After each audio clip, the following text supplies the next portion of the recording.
You're never a number with AW. You are well looked after, and the ethos is very professional and very caring.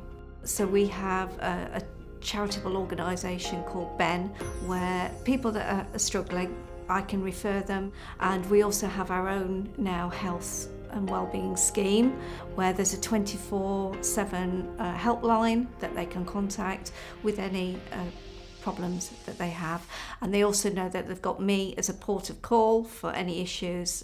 They can just pick up the phone. When an employee starts with AW, we choose a mentor for them. That's somebody at the branch that they can go to as a point of call for any issues that they've got. Just somebody to be there to help them in their first few weeks in a brand new role. You are not just a number with AW. I feel sort of part of the family, really. And I love it. I don't want to move on.